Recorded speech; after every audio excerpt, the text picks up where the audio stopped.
বাংলাদেশী বৌদ্ধদের সর্বোচ্চ ধর্মীয় গুরু মহামান্য ত্রয়োদশ সংঘরাজ ভান্তের প্রতি কৃতজ্ঞতা বন্দনা এবং আমার অর্জিত পুণ্যরাশি ভান্তের সুস্থ এবং স্থিতি অবস্থায় দীর্ঘদিন আমাদের মাঝে অবস্থান করুন এ কামনায় মহান কিরণের কাছে প্রার্থনা করছি।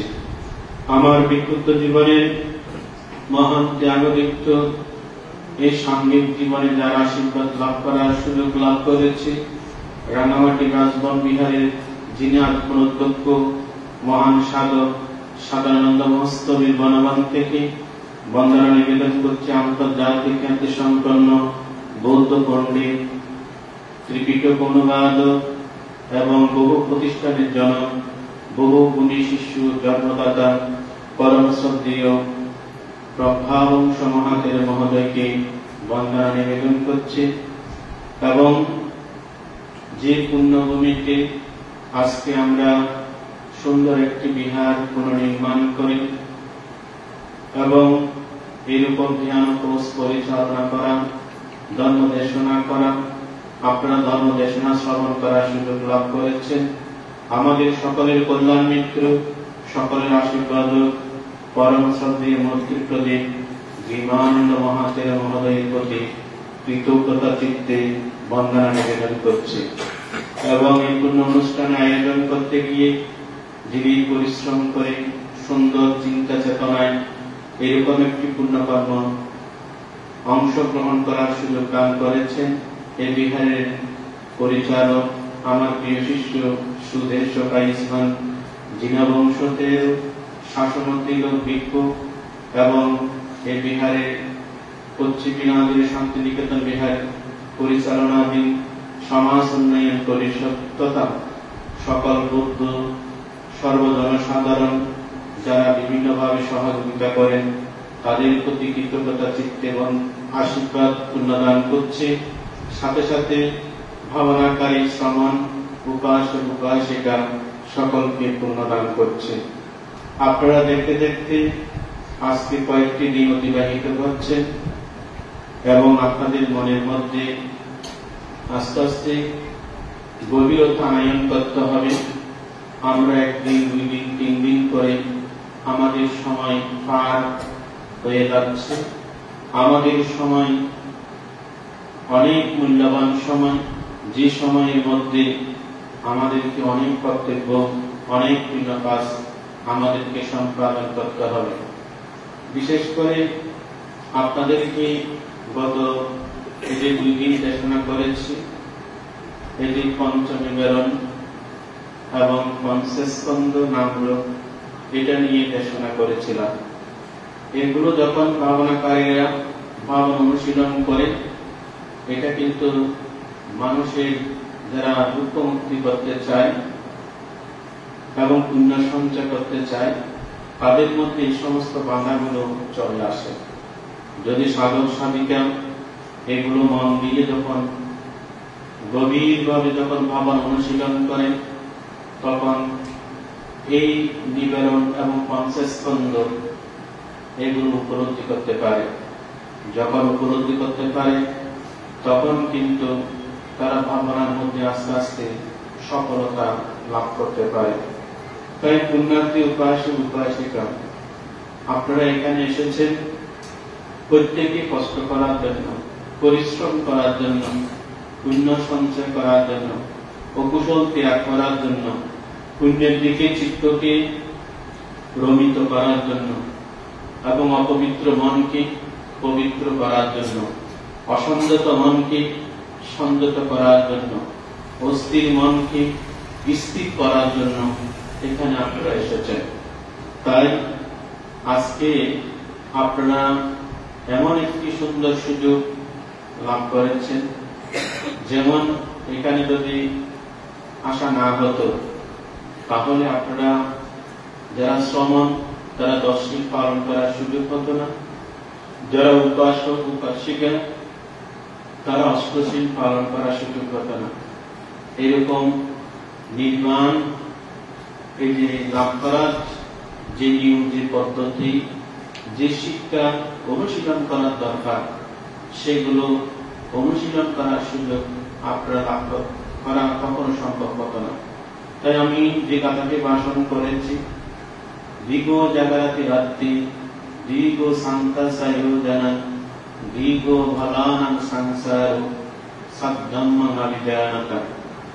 এর কথার অর্থ হচ্ছে, এক সময় এক রাজা যখন তার রাজ্য নিয়ে চিন্তা করতেন, কিন্তু রাত্রে তিনি ঘুম যেতেন না। সে রাজা থেকে মনে হতো রাতটা অত্যন্ত দীর্ঘ। বারবার জানালা দিয়ে এই যে আকাশ দেখতেন, সূর্য তিনি দেখার জন্য চেষ্টা করতেন। তখন রাজা কি করত? বারবার অনুশোচনা করত, অর্থাৎ রাতটা দীর্ঘ কেন, রাতটা শেষ হচ্ছে না কেন? দীর্ঘ জানাতে রাত্রে দীর্ঘ শান্তা সায়োজনা। তখন এক বৃদ্ধ মানুষ রাস্তা দিয়ে হাঁটতে গিয়ে তখন মনে হয় রাস্তাটা অত্যন্ত দীর্ঘ, কিন্তু যখন সুস্থ ছিলেন, যখন যৌবন ছিলেন, তখন তার মধ্যে সে রাস্তাটি অত্যন্ত কাছে মনে হতো। এখানে অনেক বৃদ্ধ মানুষ এখন আছেন, অনেকই অতিথি কি করেছেন, এই যে বিহার থেকে বেরিয়ে পশ্চিম পাড়া যেতে আপনাদের সময় বেশিক্ষণ লাগতো না। এখন যখন নানা রোগে আক্রান্ত হয়েছে, নানা ভাবে যখন বার্ধক্যজনিত উপনীত হয়েছে, যখন আপনারা বৃদ্ধ হয়েছে, এখন মনে হচ্ছে ওমা রাস্তাটা খুব লম্বা, রাস্তাটা শেষ হচ্ছে না। দীর্ঘ শান্তা সায়োজনা। যারা অসুস্থ, দুর্বল, রোগাক্রান্ত, বৃদ্ধ, তাদের জন্য রাস্তা দীর্ঘ মনে হয়। দীর্ঘ সংসারা। যারা ধর্ম পুণ্য কুশল কর্ম সম্পাদন করে না, সৎকর্ম সম্পর্কে অনভিজ্ঞ, অর্থাৎ তারা পুণ্য কাজ করে না, তাদের সংসার জীবন হয় দীর্ঘ। অর্থাৎ রাত্রে ঘুম না গেলে যেমন মানুষের মনের মধ্যে রাত দীর্ঘ বলে মনে হয়, যখন মানুষ অসুস্থ দুর্বল হয় তাদের রাস্তা দীর্ঘ বলে মনে হয়। যারা সংসারে অকুশল কর্ম সম্পাদন করে তারা সংসার দুঃখ তাদের পার করতে গিয়ে দীর্ঘ হয়। তাই তথাগত বুদ্ধ বলেছেন, যাদের গভীর ঘুম হয় তাদের মনে হয় রাতটা ছোট হয়। যারা সুস্থ মানুষ, হাঁটতে পারে, ঘুরতে পারে, সবল মানুষ, তাদের মনে হয় রাস্তাটা অত্যন্ত সংক্ষিপ্ত, বেশি হাঁটতে দেরি নয়। আবার যারা ধর্ম অনুশীলন করে, পুণ্য সঞ্চয় করে, তাদের জন্য সংসার জীবনটা সংক্ষিপ্ত হয়। সেরকম একটি সংসার জীবন সংক্ষিপ্ত করার জন্য আজকে আপনারা প্রত্যেকে ভাবনাতে এসেছেন, ভাবনাতে এসে এখন আপনারা কি ভাবনা করবেন? এখানে সংসার নিয়ে, পরিবার নিয়ে ভাবনা করলে আপনাদের কিন্তু সংসার জীবন সংক্ষিপ্ত হবে না। মনকে আপনারা সংযত করতে পারবেন না। আপনারা আপনাদের জীবনে ভাবনা করতে হবে। এখানে যখন ভাবনাতে বসবেন, শ্বাস নিলে নিচ্ছি, শ্বাস ফেললে ফেলছি। যখন ব্যথা উৎপন্ন হয়, ব্যথাকে ব্যথা জানবেন। মন দুললে মন দুলছে বলে জানবেন। মনের মধ্যে চিন্তা উৎপন্ন হলে চিন্তা উৎপন্ন হয়েছে বলে জানবেন। মনে যখন অস্থিরতা উৎপন্ন হয় তখন সেই অস্থিরতা বলে জানবেন। জানাটা বিদ্যা, আর না জানাটা অবিদ্যা। যদি আপনারা বসে যদি ঘুম যান তাহলে কিন্তু ভাবনা হবে না। বসে যদি আপনারা অন্য পারিবারিক চিন্তা করেন তাহলে তাও কিন্তু ভাবনা হবে না। আপনাদেরকে ভাবনা করতে হবে, অর্থাৎ যখন যাহা উৎপন্ন হয় তাহা জেনে জেনে আপনাদেরকে ভাবনা করতে হবে। এখন ভাবনার মধ্যে ভাবনাকারীদের পাঁচটি সূত্র কাজ করে। এটাকে বলা হয় এই যে পঞ্চমার। পঞ্চমার কি? যেমন মারের কাজ হচ্ছে পুণ্য কাজে বাঁধা, সৎ কাজে বাঁধা, ধর্ম কাজে বাঁধা, ধর্ম শ্রবণ করতে গিয়ে বাঁধা। নানাভাবে এই মার আপনাদেরকে কি করে? আপনাদেরকে সবসময় বাঁধাগ্রস্ত করে। এখন সে বাঁধাকে আপনাদেরকে অতিবাহিত করতে হলে আপনাদের সাহস লাগবে, আপনাদের শক্তি লাগবে, আপনাদের জ্ঞান লাগবে, আপনাদের যথাযথভাবে সুন্দরভাবে ধ্যান অনুশীলন করে যেতে হবে। কিসের মাধ্যমে এই মার অতিবাহিত করতে পারবেন? একমাত্র এই মারকে অতিবাহিত করতে পারবেন আপনাদের শ্রদ্ধা, আপনাদের সুন্দর অনুশীলন, আপনাদের মনোবল, আপনাদের বুদ্ধি এবং জ্ঞান, এটা যদি থাকে তাহলে মারকে অতিবাহিত করতে পারবেন। এখন মার এগুলো কি? মারের নাম আছে। একটা হচ্ছে আমাদের মধ্যে দেবপুত্র মার। একটা হচ্ছে কি মার? দেবপুত্র মার। দ্বিতীয় মার হচ্ছে অভিসংস্কার মার। তৃতীয় মার হচ্ছে স্কন্দ মার।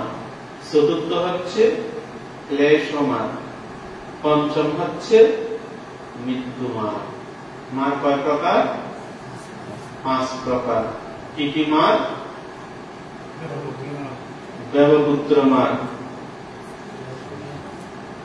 তারপর হচ্ছে অভিসংস্কার মার, তারপর হচ্ছে ক্লেশ মার, তারপর হচ্ছে স্কন্দ মার, তারপর হচ্ছে মৃত্যু মার।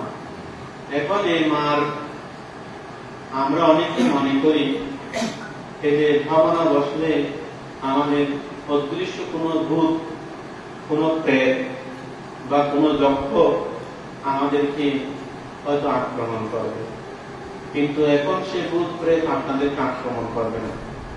আপনাদের প্রথমে ভাবনাকারী দ্বারা আপনাদের প্রথম হচ্ছে আপনাদের মার হচ্ছে এই যে দেবপুত্র মার। দেবপুত্র মার বলতে কি?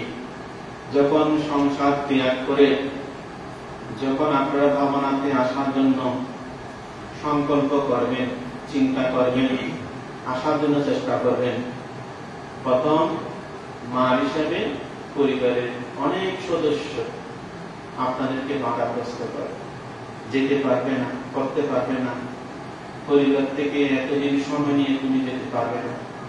তখন এই যে তোমার চিন্তা করতে হবে, আমি পুণ্য কাজ করার জন্য সংকল্প করেছি, এখন আমাকে বাধাগ্রস্ত করছে।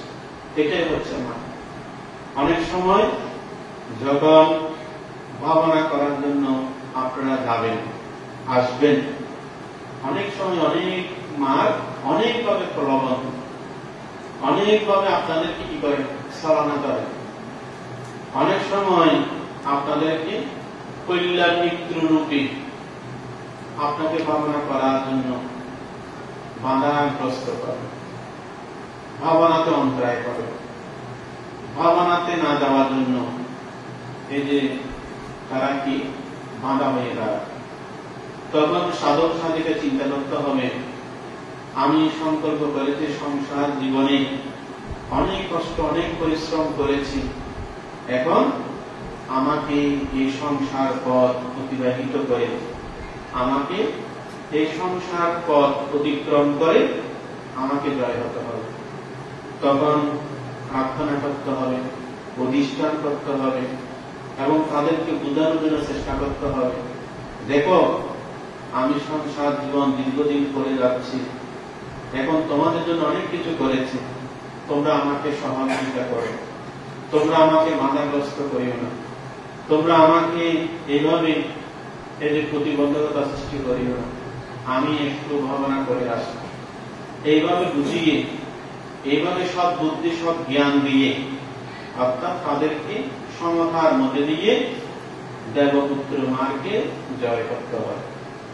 আবার যখন ভাবনাতে যখন আসবেন, দেখা যায় আপনারা ভাবনাকারীদের মধ্যে এটা আমার আত্মীয়, এটা আমার পরিচিতি, এখন ভাবনাতে বসুন, কথা বলতে ইচ্ছা হচ্ছে বা অন্যজনকে দেখেছেন কথা বলতে ইচ্ছা হচ্ছে, এটা কে? ওই দেবপুত্র মার্গ। তখন মার্গটা আপনার মনের মধ্যে প্রবেশ করে এমন ভাবে মায়া, এমন ভাবে মমতা, এমন ভাবে করুণা, এমন ভাবে আপনার মনকে দুর্বল করবে, শুধু কথা বলে, শুধু কথা বলে। ভাবনাতে বসলে তখন মনের মধ্যে উৎপন্ন হয়, অমুক মানুষের সাথে কথা বলতে হবে, অমুক মানুষের সাথে দেখা করতে হবে। ওই দেবপুত্র মা তখন আপনার মনকে ওই দুর্বল করে দেবে, আক্রমণ করবে। তখন ভাবনাকারীরা চিন্তা করতে হবে, এখন আমি ভাবনার জন্য নির্দিষ্ট একটি সময় নিয়ে এখানে এসেছি, এখন এটা আমাকে মন থেকে আমাকে জয় করতে হবে।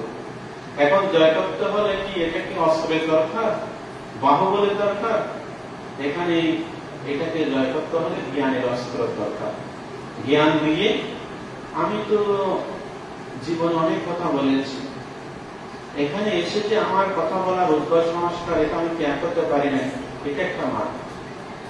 তখন এইটাকে উপেক্ষা করে জ্ঞান দিয়ে তখন দেখবেন ওই আপনজন মানুষ দেখলেও কথা বলতে ইচ্ছা হবে না, তখন তার মধ্যে একটা জ্ঞান কাজ করবে।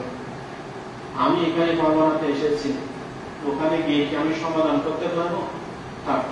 10 দিন 10 দিন আমি থাকবো, 10 দিন 10 দিন আমি ভাবনা নিখুঁত ভাবে অনুশীলন করবো। তখন দেখবেন আস্তে আস্তে আস্তে আস্তে আপনি দেবপুত্র মাকে জয় করতে পারবেন। আবার কিছু কিছু ক্ষেত্রে আবার দেবপুত্র মা এইভাবে, যেমন অনেকে এদের বিহারে এসে বুদ্ধকে ফুল দিয়ে পূজা করে বা বিহার পরিচর্যা করে, অথবা ভিক্ষু সংঘকে ইসলামিয়া দিতে, অথবা তিনি তার মন যেদিকে ধাবিত সেদিকে মনটা ওই দেবপুত্র মা চিন্তা করে, এখন এটাকে কিভাবে মনে অর্থাৎ দুর্বল করা যায়। তখন অনেক সময় ভাবনাকারীরা চিত্ত যখন সমাহিত হয়, এই যে আপনাদের অতীতে কখন পিতা মাতা মৃত্যুবরণ করেছে, কিন্তু দেখা যায় পিতা মাতা আপনার সাথে কথা বলছে, এটা তখন ভাবনাকারীরা ভয় না করে দেখছি দেখছি এটা হচ্ছে দেবপুত্র মা, আমি ভাবনাতে আসলাম, কিন্তু আমার পিতা হলেই, আমার পিতা তো অনেক আগে মৃত্যুবরণ করেছে, এখন আমার পিতার রূপ ধারণ করে, আমার মায়ের রূপ ধারণ করে, আমার ছেলের রূপ ধারণ করে, স্বামীর রূপ ধারণ করে, স্ত্রীর রূপ ধারণ করে এবং বিভিন্ন রকমের রূপ ধারণ করে। তখন ভাবনা যখন বসেন তখন বিভিন্ন রূপ ধারণ করে মার কি করে, অর্থাৎ সেখানে রোগিত করার জন্য চেষ্টা করে। তখন ভাবনাকারীরা তখন ভাবনাতে জানতে হবে এটা হচ্ছে দেবপুত্র মার ছলনা, অর্থাৎ এই রূপ ধারণ করে সেই রূপের প্রতি আমার চিত্তকে রোগিত করার জন্য, দুর্বল করার জন্য, সঠিকভাবে স্মৃতি ভাবনা অনুশীলন থেকে বঞ্চিত করার জন্য এখন আমাকে এই রূপ আমাকে বারবার মনকে দুর্বল করছে। তখন ভাবনাকারীগণ গভীর শ্রদ্ধা একাগ্রতা চিত্তে দেখছি দেখছি দেখছি, ভালো হোক খারাপ হোক যা নিমিত্ত দেখবেন, তখন এটাকে অতিক্রম করতে হবে। এটা যদি অতিক্রম করতে পারেন তাহলে দেখবেন দেবপুত্র মার আপনাদেরকে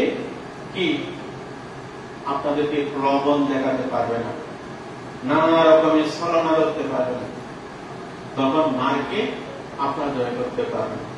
তাই তথাগত বুদ্ধির সময় যখন বুদ্ধত্ব লাভ করার পূর্বে, যখন সিদ্ধার্থ অবস্থায়, যখন উনি এই যে গয়ার পৃথিবীকে বলে ভাবনাতে বসেছেন, তখন এই যে ওনার পিতার বেশ ধারণ করে, ওনার এই যে রাহুলের বেশ ধারণ করে, ওনার স্ত্রী যশোদারার বেশ ধারণ করে, এই যে সে আরতি অতি কৃষ্ণ মার বিভিন্ন ভাবে ছলনা রূপ ধারণ করে, অর্থাৎ ছেলে অসুস্থ মৃত্যুবরণ করছে, এরকম নিমিত্ত।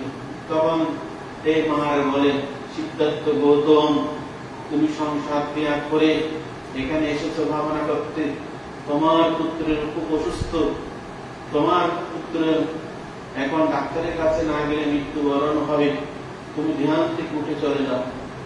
তখন আমাদের বুদ্ধিসত্ত্ব গৌতম বুদ্ধ চিন্তা করলেন, আমি বুদ্ধত্ব প্রাপ্তির পূর্বে এরকম এই যে দেবপুত্র মার আমাকে জ্ঞানচ্যুত করার জন্য, আমাকে ভঙ্গ করার জন্য, এটা হচ্ছে ষড়যন্ত্র।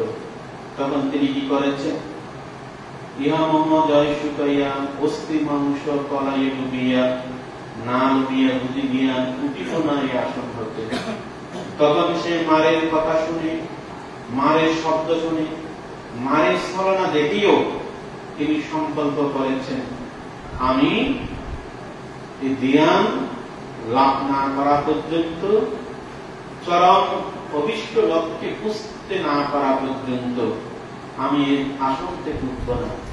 আপনারা আপনাদের জীবনের মধ্যেও যখন বিভিন্ন দেবপুত্র মার, যেমন অনেক সময় মার চোখে দেখার মধ্যে মার উৎপন্ন হয়, কানে শ্রবণের মাধ্যমে মার উৎপন্ন হয়, নাসিকের প্রাণের মধ্যেও মার উৎপন্ন হয়, তখন ভাবনাকারীরা তখন এটাকে জ্ঞান দিয়ে স্মৃতি দিয়ে বুঝতে হবে। যেমন এই যে আমরা অনেক সময় ভাবনা করি, ভাবনাতে অনেক সময় অনেক প্রশিক্ষণ, অনেক গুণে আকাশ সেখানে কি করতে হয়, অনেক বুদ্ধি জ্ঞান দিয়ে ভাবনা করতে হয়। যেমন এই বিল্ডিংটা তৈরি করতে গিয়ে এই যে প্রথমে এটা ইটের দরকার, সেই ইটকে কঙ্কর পরিণত করেছে, আবার এখানে পিলার জমাতে গিয়ে এখানে রডের দরকার, বালির দরকার, সিমেন্টের দরকার, সবগুলো মিশ্রিত করে এটা একটা কংক্রিট একটা পিলার তৈরি হয়েছে। একটা দরজা বানাতে গিয়ে করাতের প্রয়োজন, মাতুলের প্রয়োজন, ফেরাকের প্রয়োজন, মিস্ত্রির প্রয়োজন।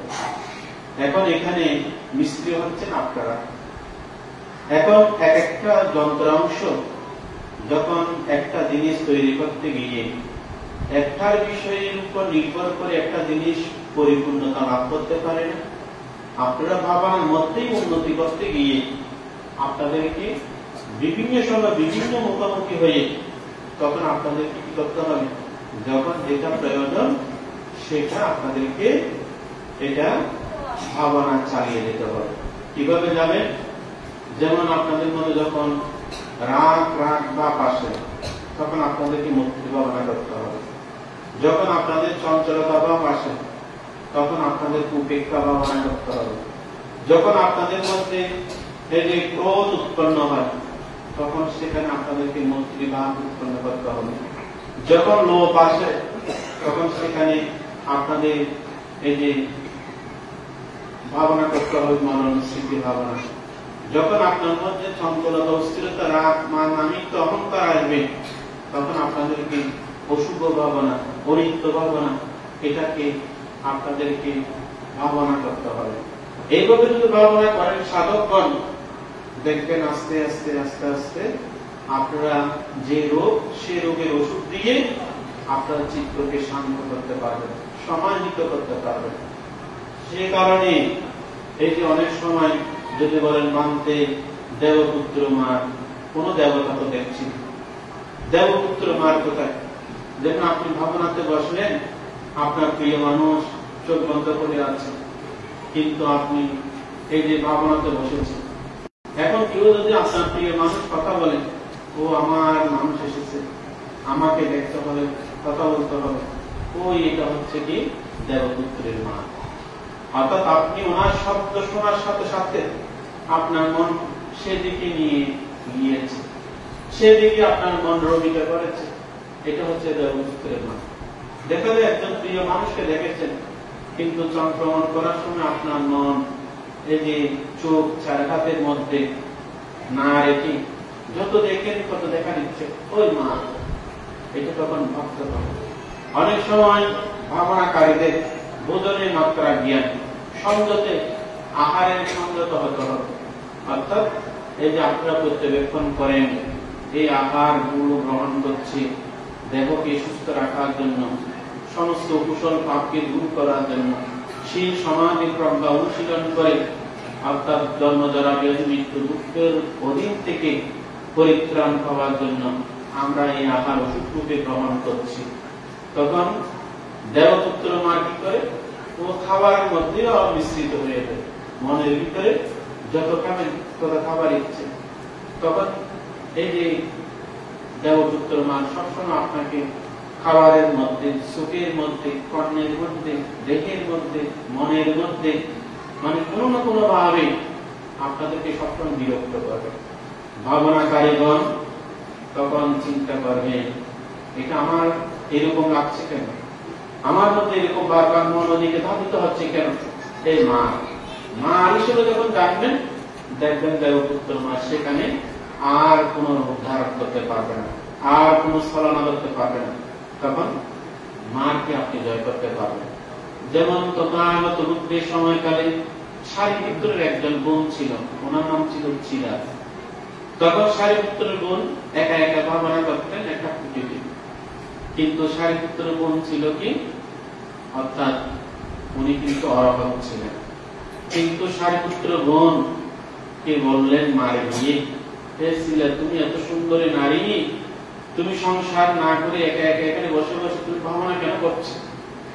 তখন সারিপুত্রের বোন বললেন, তুমি আমাকে যে কামনা বাসনা লোভ দেখাচ্ছ, সেই কামনা বাসনা লোভ আমি দূর করেছি, আমার মন থেকে সমুদ্রণ করেছে। তুই মার আমাকে ভাবনাতে যে বসেছে এটা তুই ডিস্টার্ব করছিস, অন্তরে ভাঙা গ্রস্ত করছিস।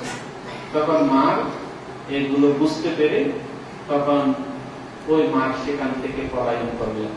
ঠিক অনুরূপ ভাবে আপনাদের মধ্যেও যখন ভাবনা করবেন, ভাবনার মধ্যে সেরকম বুঝতে হবে এটা মান, শ্রবণে মান, চোখে দর্শনে মান, নাসিকায় মান, দেহে মান, মনের মধ্যে মান। এই মান কোন ভূত প্রেত কোন যক্ষ মান নয়। প্রথম ভাবনাকারীরা চিত্তকে শান্ত সমাহিত করতে গিয়ে নানাভাবে মারের প্রলোভন, মারের ছলনা, মারের বিভিন্ন রূপ, এটাকে জানতে হবে, বুঝতে হবে। এটা যদি সম্ভব হয় তখন ভাবনাকারীরা দেবপুত্র মাকে জয় করে সুন্দরভাবে চিত্তের একাগ্রতা আনয়ন করে তারা ভাবনাতে মনকে গভীরভাবে অনুশীলন করতে পারে। দ্বিতীয় হচ্ছে অভিসংস্কার মান। অভি মানে অতিরিক্ত, সংস্কার মানে অতীত জন্ম জন্মান্তরের সংস্কার, বর্তমানে সংস্কার। যেমন মানুষের জীবনের মধ্যে আপনারা দেখুন, যারা সংসার জীবনে যারা অতীতে শূন্য করেনি, পাপ করেছে, তাদের মন সবসময় অর্থাৎ ওই অতীতে অর্থাৎ অতীতের গাঢ় সংস্কার। তখন যিনি পাপ করে তার চিত্ত সবসময় পাপের দিকে রমিত। যিনি যে কাজ করেছে সে কাজটাই বেশিরভাগ তার মধ্যে, অর্থাৎ চিন্তা চেতনা, চোখে, কায়ে, বাক্যে, মনে, এইগুলো সংস্কার কিছু কিছু কাজ করে। তো যেমন এক সময় আমরা শ্রদ্ধেয় রাষ্ট্র বলবান্তের কাছে যখন ভাবনাতে বসলাম, তখন একজন উপাসক, মানে বাবারা করলে তিনি কি দেখতেন, অর্থাৎ চোখ বন্ধ করলে ওনার চোখে যেমন বর্গি অর্থাৎ কাটা করছে, সেরকম তার মধ্যে এটা সবসময় মানে লাগতো। তো মাঝে মাঝে ওনাকে লাগতো, অর্থাৎ ঠোঁটের মধ্যে যেমন কাটা আইতে সেখানে কাটা ফুটেছেন সেরকম লাগতো, অনেক সময় চোখে লাগতো। তখন উনি ভয় করতেন, তখন কান্না করতো, আমি বেঁচে পাচ্ছি বেঁচে পাচ্ছি বেঁচে পাচ্ছি। তখন সত্যের রাষ্ট্রবর্মনকে জিজ্ঞেস করলেন, উপাসক আপনার কি দেখছেন? বলতে বাঁধতে আমার মনে হয় আমার চোখে কাটা বাঁচতেছে, আমার ঠোঁটে যেমন এই কাটার মতো বরিকির মতো লাগছে। তখন বাঁধতে বললেন, তুমি আগে কি করতে? বলতে বাঁধতে আমি আগে বরিকি বেতাম, বরিকি অর্থাৎ বর্ষি আমি দিয়ে মাছ ধরতাম। তখন মাছ, এই যে মাছগুলোকে যে কাটা দিয়ে উনি এই যে বর্ষি দিয়ে যে মাছ ধরতেন, যখন বাবারা করেছে ওই তখন বর্ষির মাছের সেই সংস্কারটা চোখে কার ব্যথা, যেমন চোখে কাটা করতেছে, টোড়ে কাটা করতেছে, তখন সব দিয়ে ভাঙতে বলতেন, এটা হচ্ছে অভিসংস্কার মাছ। আপনি যে অতীতে পাপ করেছেন, অতীতে যে আপনি বর্গি দিয়ে মাছ শিকার করতেন, এটা তখন ওই স্পষ্ট ভাবে এই আলম্বনের নিমিত্ত গুলো তার স্মৃতির মধ্যে এসে এইগুলো সবসময় অন্তরায় সৃষ্টি করে। দেখা যায় উনি কয়েকদিন ভাবনা করতে করতে করতে করতে দেখা যায় সেই নিমিত্ত আর দেখে না।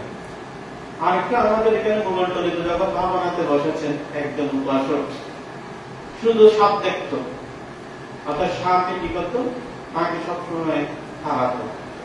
মাঝে মাঝে দেখা যায় উনি মানে কান্না করত, কান্না করে তখন উনি লাঠি নেই, লাঠি আন, তখন ও লাঠি দিয়ে কি করত, ওই সাপ গুলো উনি মনে করত উনি মারত।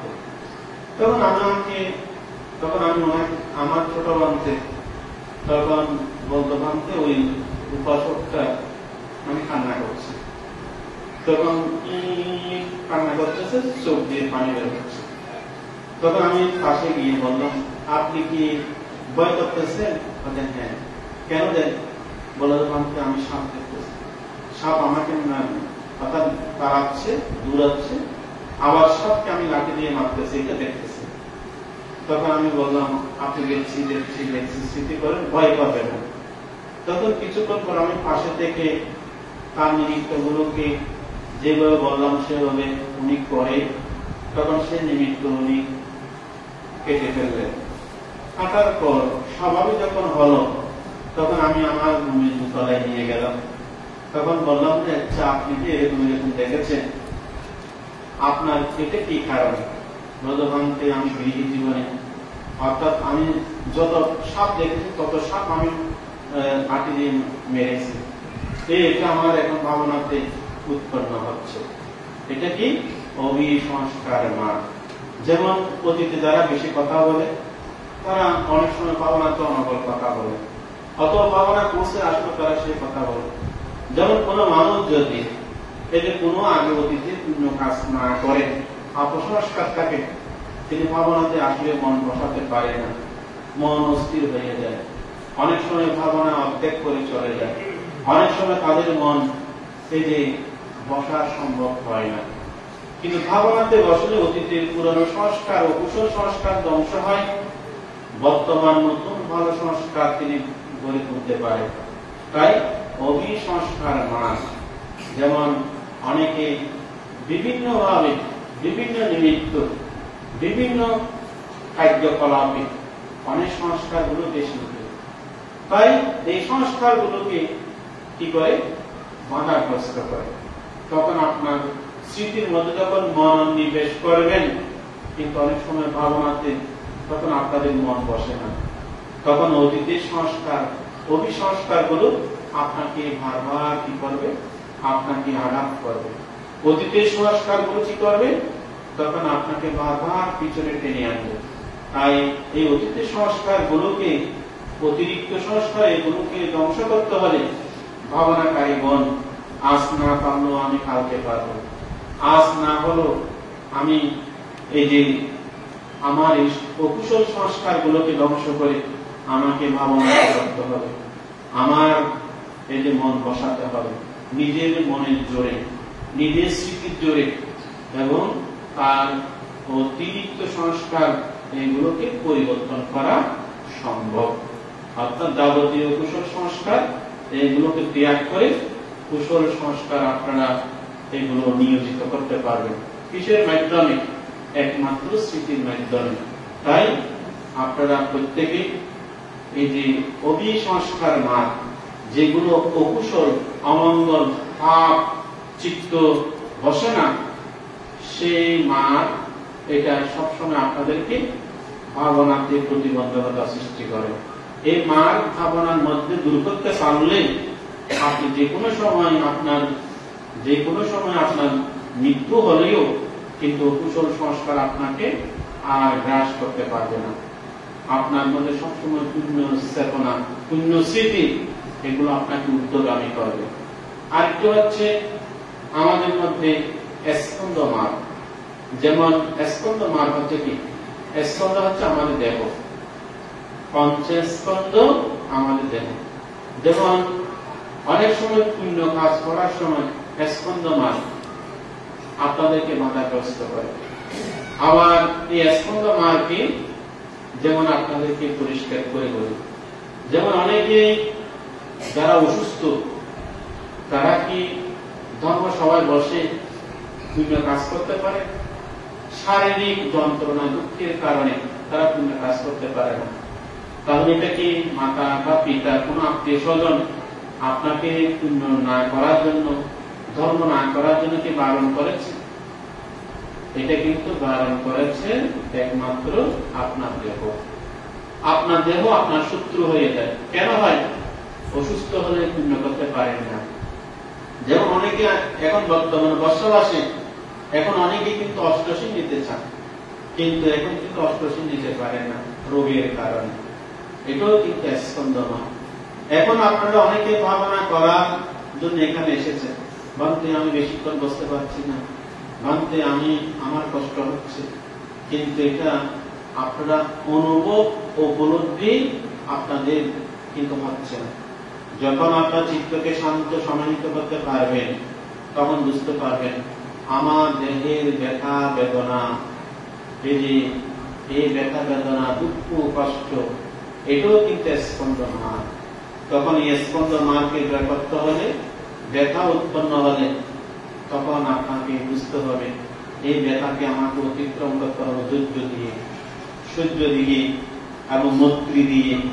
পাশাপাশি ব্যথার প্রতি কোন রাগ আপনারা আনবেন না, সবসময় মৈত্রী প্রয়োগ করবেন। তখন আমার দেহ নয়, এটা আমার শরীর নয়।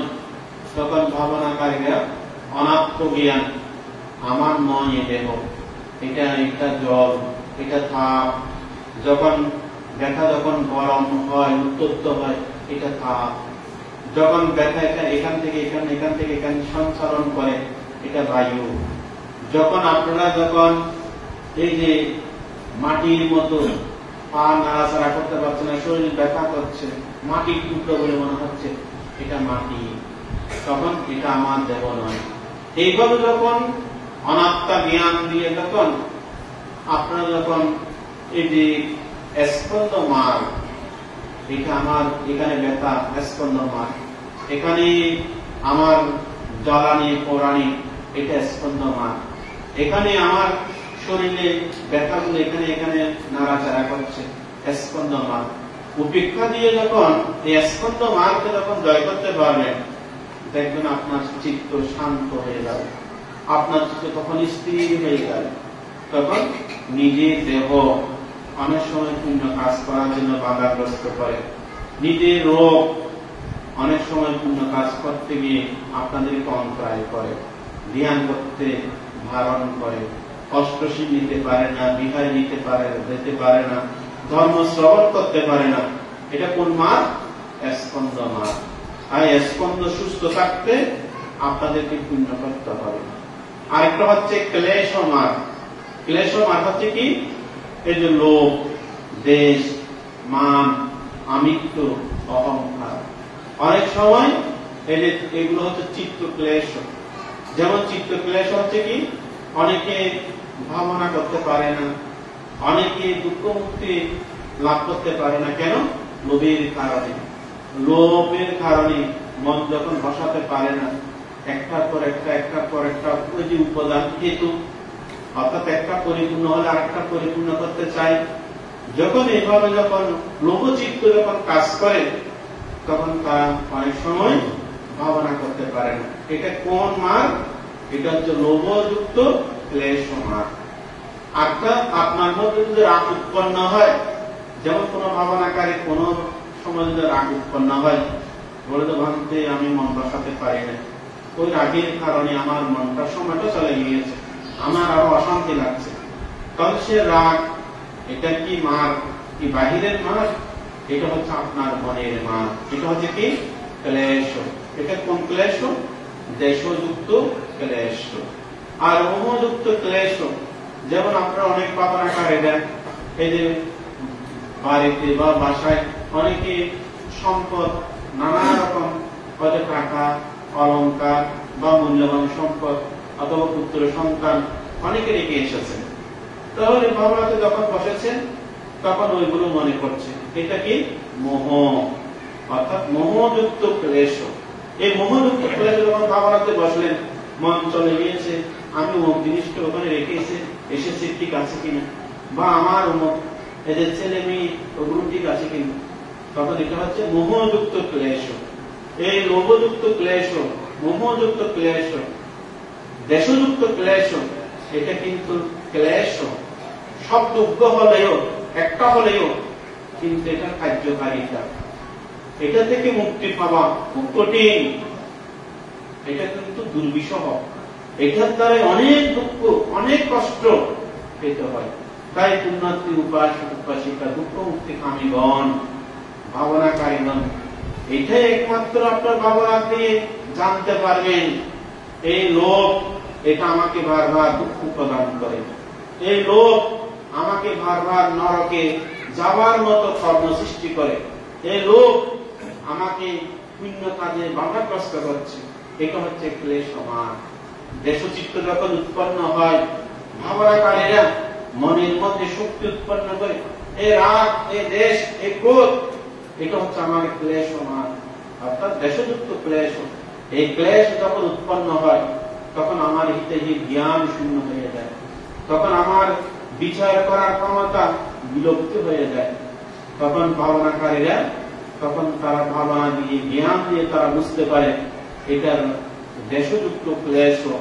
এই ক্লেশ আমাকে ভাবনা করতে গিয়ে বাধাগ্রস্ত হচ্ছে, শিল পালন করতে গিয়ে বাধাগ্রস্ত হচ্ছে। তখন দেশযুক্ত ক্লেশ এটা মার। তখন এটা যখন জানে, তখন মার থেকে নিজেকে রক্ষা করতে পারে। যখন বারংবার মন যখন ছুটে যায়, মন যখন কোন বিষয়বস্তুর প্রতি রমিত হওয়ার জন্য বারবার সেখানে মন ছুটোছুটি করে, তখন ভাবনাকারীদেরকে বুঝতে হবে এটা হচ্ছে মোহযুক্ত ক্লেশ মার। এই মোহযুক্ত ক্লেশ মার আমার চিত্তকে স্থির করতে দেয় না, আমার চিত্তকে শান্ত করতে একটা বাধাগ্রস্ত করছে। তখন ভাবনাগণ, ভাবনাকারী সাধক সাধিকাগণ, তখন তারা বুঝতে পারে এটা আমার ক্লেশ মার। এই ক্লেশ মারকে যদি জয় করতে পারেন, দেখবেন অনেকক্ষণ বসতে পারবেন, অনেকক্ষণ চিত্তকে শান্ত করতে পারবেন, এবং এই মারকে জয় করতে পারলে মানসিক আপনারা প্রশান্তি লাভ করতে পারবেন। তখন ভাবনাতে এমন একটা শক্তি উৎপন্ন হবে, যে শক্তির দ্বারা আপনি ভাবনা ছাড়া থাকতে পারবেন না। আপনার ভাবনা ছাড়া মন কি আর কোনো কিছু ভালো লাগবে না। তখন মনে হয় আমি ভাবনাতে বসি, ভাবনার মধ্যে চিত্তকে আমি রমিত করি। তখন আপনি যে কোনো সময়, যে কোনো পরিস্থিতি, তখন আপনারা কি করতে পারবেন? ভাবনার মাধ্যমে তখন সবগুলো মোকাবেলা করে আপনার জীবনকে সুন্দর এবং সার্থক করতে পারবেন। তখন এই যে ক্লেশ মারের পর আরেকটি মার। এখন মানুষ মৃত্যুর সংবাদ আমরা শুনি, কিন্তু ওই মানুষ মৃত্যুবরণ করেছে, এটা বলি না। আসলে মৃত্যু তাদের হয় যারা অরহৎ হয়, পুনর্জন্ম হয় না, তাদের কিন্তু মৃত্যু হয়। কারণ যাদের অরহৎ তারাই কিন্তু মৃত্যু একবার বরণ করে। পুনর্বার যাদের মৃত্যুর পর জন্ম হয় তখন কিন্তু এটাকে বলা হয় মৃত্যু মার। এখন আমরা মৃত্যুকে রোধ করতে পারি নাই, আপনারাও মৃত্যুকে রোধ করতে পারেন নাই। ইহ জীবনে একবার মৃত্যু হবে, আবার কিন্তু আপনাদের আসক্তির কারণে ওই যে অভিসংস্কার মার, ক্লেশ মার, স্কন্ধ মারের আকর্ষণে তখন আপনাদেরকে আরেকটি মাতৃগর্ভে মাতৃজঠরে প্রতিসন্ধি গ্রহণ করার সে শক্তি যখন লাভ করবে আবার কিন্তু ভূমিষ্ঠ হবে। যদি প্রাণীকুলে যান, সে প্রাণীকুলে আপনার জন্ম হবে, মনুষ্য লোকে আসলে মনুষ্য লোকে আবার জন্ম হবে, প্রেতলোকে গেলে প্রেতলোকে আবার জন্ম হবে, অসুর কুলে গেলে অসুর কুলে সেখানে জন্ম হবে, দেবলোকে গেলে দেবলোকে সেখানে আবার জন্ম হবে। কারণ জন্ম এবং মৃত্যু, এই জন্ম এবং মৃত্যুর মাঝখানে আমরা কত অসহ্য দুঃখ যন্ত্রণা এই যে আমরা ভোগ করি, সেই অসহ্য দুঃখ যন্ত্রণা থেকে পরিত্রাণ পাওয়ার জন্য তথাগত বুদ্ধ বলেছেন মৃত্যু মারকে তোমরা জয় করো। তবে মৃত্যু মারকে জয় করতে হলে আমাদের কি করতে হবে? আমাদেরকে দানের মাধ্যমে পুণ্য করতে হবে, শীল পালনের মাধ্যমে পুণ্য করতে হবে, ভাবনা অনুশীলনের মাধ্যমে পুণ্য করতে হবে। দানশীল ভাবনার পাশাপাশি কায়িক সংযমের মাধ্যমে আমাকে সংস্কার ত্যাগ করতে হবে, বাক্য সংযমের মাধ্যমে অতিরিক্ত আমাদেরকে সংস্কার ত্যাগ করতে হবে। আমাদের লোভ, দেশ, মোহ এই সমস্ত সংস্কার এগুলো যদি ত্যাগ করতে পারেন, কায়িক পুণ্য, বাচনিক পুণ্য, মানসিক পুণ্য এইভাবে যদি সম্পাদন করতে পারেন, তাহলে আপনারা মৃত্যু মারকে জয় করতে পারবেন। কিভাবে? এই যে আমরা যে আজকে জ্ঞাতি মৃত্যুবরণ করেছে, মৃত্যু তো কিন্তু অনেক ভাবে হয়, কিন্তু মৃত্যু এত তেমন সহজ নয়। কেউ ক্যান্সার রোগে মৃত্যুবরণ হয়, কেউ ডায়াবেটিসে মৃত্যুবরণ হয়, কেউ কিডনি রোগে মৃত্যুবরণ হয়, কেউ হার্ট অ্যাটাকে মৃত্যুবরণ হয়, কেউ আবার দেখা যায় গাড়ি অ্যাক্সিডেন্ট হয়ে মৃত্যুবরণ হয়, কেউ দেখা যায় আগুনে পুড়ে মৃত্যুবরণ হয়, কেউ সর্প দর্শনে মৃত্যুবরণ হয়, কেউ জলে ডুবে মৃত্যুবরণ হয়। কিন্তু মৃত্যু তো কোন নির্দিষ্ট মানুষ বৃদ্ধ হয়েছে এমনি স্বাভাবিকভাবে মৃত্যুবরণ হবে, এটা আমরা অনেকে মনে করি। কিন্তু মৃত্যু এক এক রূপ ধারণ করে। মানুষ অনেক সময় এই যে এক এক সময় এক একটা মৃত্যু মানুষের জীবনে উপস্থিত হয়, কিন্তু আর কখন মৃত্যু হবে আমরা কি বলতে পারি? দেখা যায় সেদিন এই যে একজন মানুষের মৃত্যু হয়েছে, তিনি সচিব ছিলেন, সরকারি চাকরি ছিলেন, কিন্তু তার ঘর বাড়ি সবকিছু ছেড়ে নিয়ে বিদেশে, কিন্তু তিনি ব্রেন আউট হয়ে তিনি রাস্তাতে উৎমাদ পাগল উৎপাতে তিনি মৃত্যুবরণ করেছেন। তাহলে একজন সচিব, বিসিএস ক্যাডার এবং ছেলে নিয়ে বিদেশে, পাকা ঘর বাড়ি এবং গাড়ি ঘোড়া সবকিছু আছে, কিন্তু তিনি ব্রেন আউট হয়ে এদের ব্রেন পাগল হয়ে তিনি উৎপাতে তার মৃত্যুবরণ হয়েছে। তখন স্বাভাবিক সবাই বলে তিনি সচিব ছিল, তার কিন্তু মাথা পাগল হয়ে গিয়েছে, কিন্তু তিনি এদিকে ওদিকে ঘোরাঘুরি করত এবং সবাই বিরক্ত হয়ে আত্মীয় স্বজন আর তাকে ঘরে নেয় না। উৎপাতে তার মৃত্যু হলো। উৎপাতে যখন মৃত্যু হলো তখন পরিবারে তাকে নিয়ে গোসল করাইয়ে কবরস্থানে দিয়ে গেল। তাহলে এই যে মানুষের মৃত্যু, আপনারা যে আজকে এখানে আছেন, আমরা কি এখানে পবিত্র জায়গায় এখানে যে একসাথে আমরা সবাই বসার সুযোগ পেয়েছি, নিশ্চয়ই অতীত জন্মান্তরে কোন না কোন পুণ্য কর্ম আমরা সম্পাদন করেছি, যার কারণে একসাথে দেখা, একসাথে বসা, একসাথে ধর্ম আলাপ, একসাথে ধর্ম আলোচনা, এরকম একটা সৌভাগ্য আমাদের সবার হয়েছে। কিন্তু আমাদের জন্ম, কিন্তু আমরা একসাথে এখানে আছি, কিন্তু আমরা কি আমাদের জন্ম একসাথে হয়েছে? হয় না। আমাদের কি একই মায়ের গর্ভে জন্ম হয়েছে? হয় না। একই পরিবারে কি জন্ম হয়েছে? হয় না। একই কণ্ঠায় একই দিনে একই বারে কি জন্ম হয়েছে? হয় না। কিন্তু আমাদের এক এক মাতৃগর্ভে যেমন এক একজনের জন্ম, আবার এক এক সময় এক একজনের জন্ম, ঠিক অনুরূপ মৃত্যুটা হবে এক এক সময় এক এক রকম করে। মানুষ দেখা যায় কেউ অল্প আয়ু নিয়ে মৃত্যুবরণ করে, কেউ দেখা যায় দীর্ঘ আয়ু নিয়ে মৃত্যুবরণ করে, আবার কেউ স্বাভাবিক মৃত্যুবরণ করে, আবার কেউ অস্বাভাবিক মৃত্যুবরণ করে। তাহলে মৃত্যুর রহস্য এটা কিন্তু উদ্ঘাটন করা বড়ই কিন্তু কঠিন বিষয়। তাই আমরা একসাথে যেমন জন্ম নিই নাই, আমরা কিন্তু মৃত্যু একসাথে আমরা বরণ করবো না। কিন্তু আমাদের এই যে মৃত্যু লোকদেশ মোহ যদি ক্ষয় করতে না পারে, আমাদের যদি মৃত্যু হয়, এটা হচ্ছে মৃত্যু মার। এই মৃত্যু মারকে জয় করতে হলে আপনারা আপনাদের জীবনে সর্বোচ্চ চেষ্টা করবেন কায় সংযম করা, সর্বোচ্চ চেষ্টা করবেন বাক্য সংযম করা, সর্বোচ্চ চেষ্টা করবেন মনকে সংযম করা, সর্বোচ্চ চেষ্টা করবেন আপনার পঞ্চশীল রক্ষা করা। যদি বলেন পঞ্চশীল রক্ষা করলে আমার সংসার ঠিক থাকবে না, আমার সংসারে আয় উন্নতি হবে না, দেখুন আপনি যদি পঞ্চশীল লঙ্ঘন করে সংসার পরিচালনা করেন, অর্থবিত্ত সবকিছু হয়তো লাভ করবেন, কিন্তু মৃত্যুর মুহূর্তে জবাবটা আপনাকে দিতে হবে, মৃত্যুর মুহূর্তে জবাবটা আপনাকে দিতে হবে। তাই আমি একটি জাতক করলাম, জাতকের মধ্যে এরকম একটা ঘটনা উপস্থাপন করেছেন, সেটা হচ্ছে কাল্পনিক। তখন একজন যে পুরুষ সংসার করেছেন, কিন্তু তিনি কোনো কাজ করতেন না। সংসার যখন করেছেন, তার এই যে 2 বছরের মাথায় একজন সন্তান হল। এখন স্ত্রীর ভরণ পোষণ এবং ছেলের সন্তানের ভরণ পোষণ দিতে গিয়ে তখন স্ত্রী বলতো, সবসময় তুমি কোনো কাজ করো না, তুমি আমাকে সংসার কেন করেছো, তুমি কোনো কাজ করো না, তুমি পুত্র কেন জন্ম দিয়েছো। তখন এইভাবে জ্ঞান করতে করতে তখন তার স্বামী কি করলো, তিনি এখন অন্যে অপরাধ কাজে তিনি জড়িত হল। সে অপরাধ কাজ হচ্ছে কি, চুরি কাজে।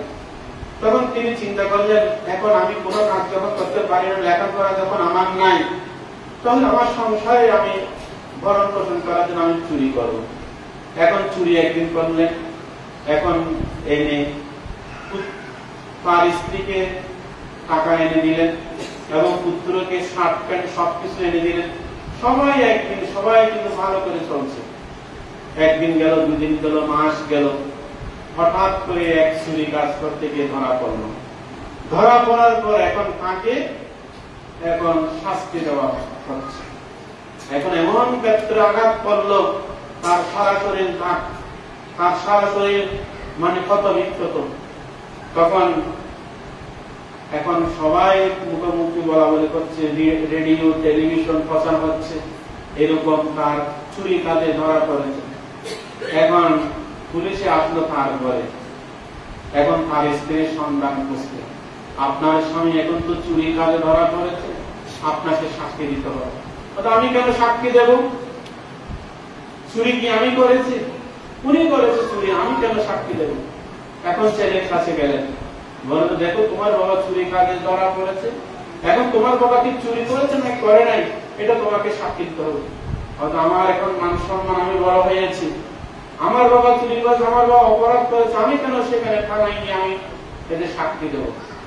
তখন তিনি একদিন কি করলেন, পুলিশ দিয়ে খবর পাঠালেন, শুধু আমাকে আমার চোখের সামনে আমার ছেলে এবং আমার স্ত্রীকে একবার আনার জন্য ব্যবস্থা করেন। তখন ছেলে এবং স্ত্রীকে কি করলেন, থানাতে নিলেন। থানাতে নামার পর তার স্বামী বলল, দেখো আমি যা কিছু অপরাধ করেছি, তোমাদের দায়িত্ব বরণ পোষণ করার জন্য, কাগজ দেওয়ার জন্য, কিন্তু তোমরা কি আমার জন্য একটা উকিলের ব্যবস্থা করে আমাকে শোনানোর ব্যবস্থা তুমি করতে পারো না? তখন স্ত্রী বলল, তুমি সংসার করেছো, তুমি আমাকে খাওয়ানোর দায়িত্ব তোমার, এখন তুমি চুরি করে এনেছো কিনা নাকি কাজ করে এনেছো এটা আমি জানি না, তবে এই অপরাধের দোষে আমি দোষী, কখনো এই অপবাদ আমি নিতে চাই না। স্বামী হিসাবে তোমাকে আমি আর পরিচয় দিতে চাই না, কারণ রেডিও টেলিভিশন পেপার পত্রিকায় সবগুলো এগুলো প্রচার হয়েছে, সে কারণে তুমি একজন চোর, তুমি একজন অপরাধী, তোমার পাপের প্রায়শ্চিত্ত ভাগ আমি নিতে চাই না। তখন ছেলের কাছে গেলেন, বাবা দেখো তোমার জন্ম হওয়ার পর থেকে তুমি এত ভালো ভালো দামি দামি দুধ খেয়েছো, ভালো ভালো তুমি শার্ট প্যান্ট পরিধান করেছো, সবকিছু কিন্তু আমি অন্যায়ভাবে চুরি করে করে আমি তোমাকে দিয়েছি, এখন আমার জন্য একটু সুপারিশ করো। বলে যে বাবা দেখো আমার এখন মান সম্মান আছে, এখন আমার বন্ধু বান্ধব আছে, এখন আমাকে চোরের ছেলে বলবে, এই দুষ্ট আমি দোষী হতে চাই না। তখন ছেলে এবং স্ত্রী দুইজনে চলে গেলেন। তখন তিনি চিন্তা করলেন, যাদের জন্য আমি চুরি করে এত কিছু করেছি, আজকে আমার দুঃসময়ে কেউ আমার পাশে নাই। তাই পুণ্যার্থী উপাসক উপাসিকাগণ, আপনারা হয়তো অনেকভাবে সংসার জীবন ঘরবাড়ি করার জন্য, পুত্র সন্তানকে বড় করার জন্য সবাই কিন্তু সে কাজ অনেকে করেন। মৃত্যু যখন আসবে, কিন্তু মৃত্যুর যখন যমদূত আপনাদেরকে যখন পরীক্ষা করবে, তখন সেই মৃত্যু যমদূত জিজ্ঞেস করবে তুমি কি করেছো, তখন সেখানে কেউ কিন্তু সাক্ষী দিতে যাবে না। সবাই কিন্তু সম্পদের ভাগ নিতে চায়, খাবারের ভাগ নিতে চায়, সবাই কিন্তু সবকিছুর ভাগ নিতে চায়, শাস্তির ভাগ কেউ কিন্তু নিতে চায় না।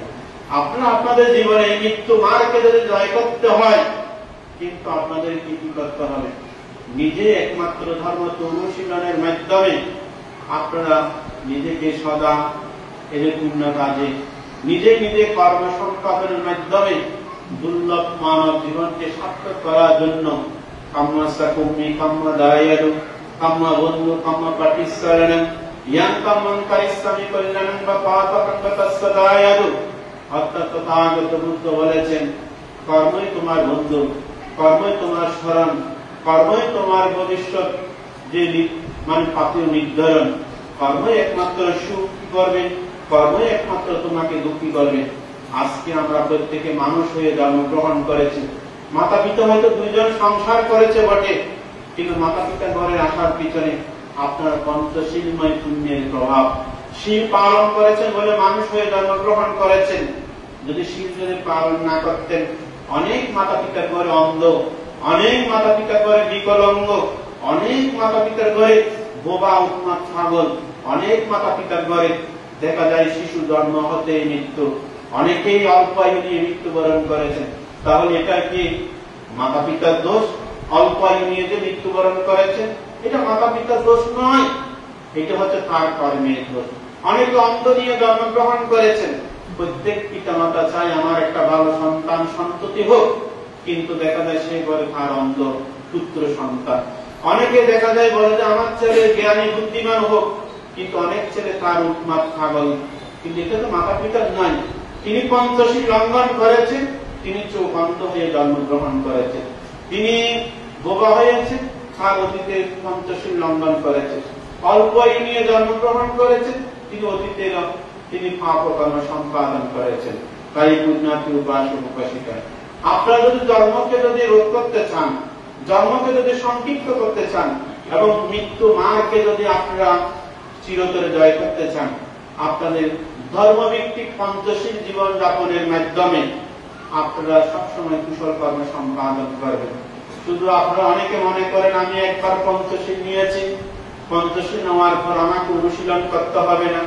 কিন্তু পঞ্চশীল পালন করতে হলে চারিত্রিক এবং পারিত্রিক শীল, এখানে দুটি শীল আপনাদেরকে রক্ষা করতে হবে।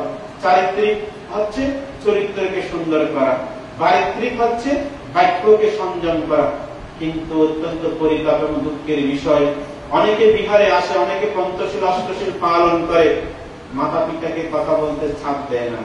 অনেকে কিন্তু শীল গ্রহণ করে, শ্বশুর শাশুড়িকে সম্মান শ্রদ্ধা করে কথা বলে না। আবার অনেকে শীল পালন করে, কিন্তু মিথ্যা বাক্য, কর্কট বাক্য, ভেদ বাক্য, সম্প্রলা বাক্য করে। অনেকে শীল পালন করে, কিন্তু রাস্তাঘাটে গিয়ে মদ পান করে। অনেকে শীল পালন করে, কিন্তু এদিকে কিন্তু তারা প্রাণী হত্যা করে। কিন্তু এগুলো যখন আপনারা যখন বৃদ্ধ হবেন, অসুস্থ হবেন, স্ট্রোক রোগ মানুষ কান্না কেন করে? যখন যারা স্ট্রোক হয় তারা চোখ দিয়ে পানি বের হয় কেন? তারা যখন হাত পা নাড়াচাড়া করতে পারে না, একা একাই যখন তার কেউ সঙ্গে থাকে না, তখন তার মধ্যে একটা ভাব উৎপন্ন হয়। তখন তার অতীতে কি করেছেন, জন্মান্তরে কি করেছেন, এই অনুভূতি তার মধ্যে আস্তে আস্তে উৎপন্ন হয়, তাকে সঙ্গে প্রাপ্ত করে। তখন তিনি হি হি করে চিৎকার করে কান্না করে, পাশে কেউ থাকে না। সবাই যার যার গায়ে থাকতে ব্যস্ত, কিন্তু পাশে কেউ থাকে না। কিন্তু পাশে থাকবে একমাত্র আপনি যা পুণ্য কর্ম করবেন। আপনারা আজকে সবাই কিন্তু ঘরে আছেন, কিন্তু আপনাদের সন্তান, আপনাদের ছেলে মেয়ে যখন বড় হবে, কিন্তু সবাই কিন্তু যার যার ব্যস্ত থাকবে, আপনি ঘরে বসে থাকবেন। সেই ঘরে বসে থাকলে তখন আপনার বন্ধুকে, আপনার পরম কল্যাণ মিত্রকে, আপনার পুণ্য কর্ম, আপনি যদি পুণ্য কর্ম করেন, সেই পুণ্য কর্ম দিয়ে আপনি যুদ্ধ করতে পারবেন। সেই পুণ্য কর্ম করে, পুণ্য কর্মের দ্বারা আপনি লড়াই করতে পারবেন। আমার ভয় কিসের? আমি তো পঞ্চশীল পালন করেছি। আমার ভয় কিসের? আমি কোনো অন্যায়, কোনো অপরাধ করি না। আমার ভয় কিসের? আমি তো সবসময় স্মৃতি নিয়ে আমার জীবন যাপন করেছি। দেখুন তো অনেক মানুষ এখানে গ্রামে যখন একা একা যখন থাকে, রাত্রে ভয় করে। আবার যখন মানুষ দেশ, অনেকে দেখা যায় শহরে থাকে, বলে যে মাত্র আমাকে একা থাকতে ভয় লাগে, কারণ আমি যদি মৃত্যুবরণ করি আমাকে কেউ দেখার মতো নাই, আমি যদি অসুস্থ হয়ে পড়ে থাকি আমাকে দেখার মতো কেউ নাই। কিন্তু যার মধ্যে আছে মনে আনো বল, বুকে আনো সাহস, যদি সেভাবে আপনারা যদি বুদ্ধের প্রতি, ধর্মের প্রতি, সঙ্গের প্রতি যদি বিশ্বাস থাকে, আপনারা যদি সুন্দরভাবে যদি ধর্মতে জীবন যাপন করতে পারেন, তাহলে আপনাদের মধ্যে একটা সৎ সাহস উৎপন্ন হবে। আমি তো পুণ্য করেছি, পুণ্যই একমাত্র শক্তি। তাই আমাদের পূজ্য বনমান একটি কথা বলতেন, কোথায় যাব, কোথায় খাবো, কোথায় থাকবো, এই ভয় তাদের থাকে না। আমি এদের নিরাপদে থাকবো, আমি ভালো স্থানে যাব, আমি মনীষ লোকে আসবো এবং নির্বাণ পথে আমি যাব। তখন তারা, যারা পুণ্যবান, সত্য, যারা ধর্ম অনুশীলন করে, তখন তাদের মধ্যে সাহসটা উৎপন্ন। আমার ভয় কিসের? আমি এসেছি একাই, যাব একাই। কিন্তু এখন মানুষ যখন সুস্থ এবং শক্তি থাকে, মুখের উপর অনেক কিছু নিয়ে যায়, কিন্তু যখন বৃদ্ধ হবেন, অসুস্থ হবেন, তখন কিন্তু আপনাকে কাঁপিয়ে চাপিয়ে দেবে। যেমন অনেক মানুষ দেখা যায় পঞ্চশীল প্রার্থনা জানে, ঠিক না? যখন পঞ্চশীল 100-200 মানুষের সামনে যখন প্রার্থনা করতে বলে, তখন বলতে বলতে আমি হঠাৎ করে ভয় পেয়ে গেছি। আপনারা অনেক সময় পুণ্য করেন, কিন্তু ওই ভয় পাওয়াটা হচ্ছে মৃত্যু যখন আসন্ন হবে, বিপদ যখন আসন্ন হবে, তখন মানুষ কিন্তু স্মৃতিশক্তি দুর্বল হয়ে যায়। কেন হয়? তার চিত্তের পুণ্য শক্তিটা গভীরতা নাই। তাই আপনাদের সেই পুণ্য শক্তিটা গভীরতা করতে হলে একদিন, 2 দিন পঞ্চশীল পালন করে নয়, সর্বদা পঞ্চশীল গ্রহণ করবেন। পঞ্চশীল যে অনুশীলন করছেন এটা মনে রাখবেন। আপনারা ধর্ম শ্রবণ করেছেন, ধর্ম শ্রবণ করে এটা অন্তরে ধারণ করবেন, সেই উপদেশ রক্ষা করবেন। ভাবনাতে করেছেন, শুধু চোখ বন্ধ করে ভাবনাতে বসলাম, কিন্তু উঠে যদি নীতি পালন না করে, নিয়মগুলো যদি রক্ষা না করে, শুধু চোখ বন্ধ উঠা বসাই হবে, কিন্তু আপনার জ্ঞানের চর্চা হবে না। আবার ভাবনা যে অনুশীলন করে, স্থান, কাল, পাত্র বেঁধে আপনাকে এগুলো প্রয়োগ করতে হবে, কিন্তু সেগুলো যদি প্রয়োগ করতে না পারেন, পুরুলের মতো যদি আপনারা কোপাতে শুরু করেন, তাহলে আপনার ভাবনার উপকারিতা হবে না। ভাবনার উপকারিতা হবে কি? বিশেষভাবে দর্শন। কি দিয়ে দর্শন? জ্ঞান দিয়ে দর্শন। কাকে দর্শন? লোভ, দেশ, মোহকে দর্শন। লোভ, দেশ, মোহকে দর্শন করে এগুলো কি করতে হবে? লালন নয়, বর্জন করতে হবে।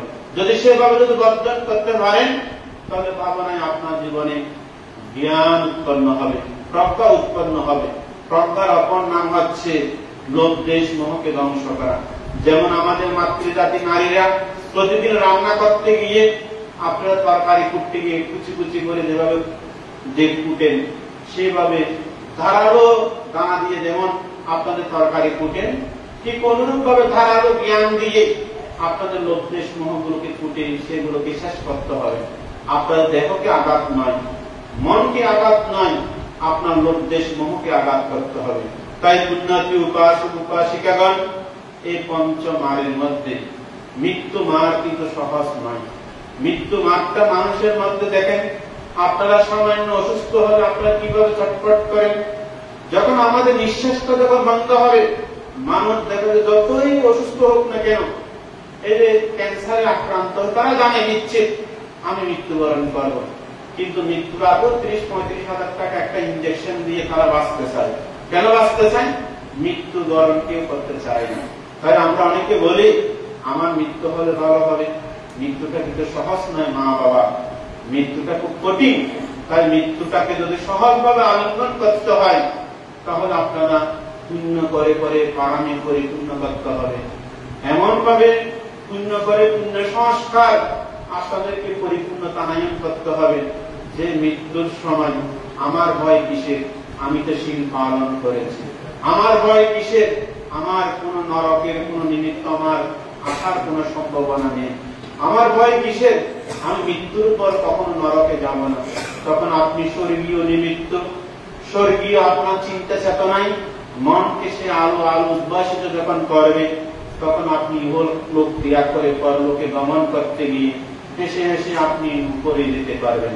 কিন্তু যদি আপনি ভালো কর্ম না করেন, ও চুরি যেমন ডাকাতি করে সংসার জীবন রক্ষা করেছেন, অপরাধে যখন শাস্তি দেওয়া হলো, শাস্তি যখন দিতে বললেন, বলে যে তার স্ত্রী তার পুত্র তুমি দোষ করেছ, আমরা কেন সে দোষের ভাগী হব, আমাদের দ্বারা কখনো সম্ভব নয়। দুইজনে চলে গেলেন।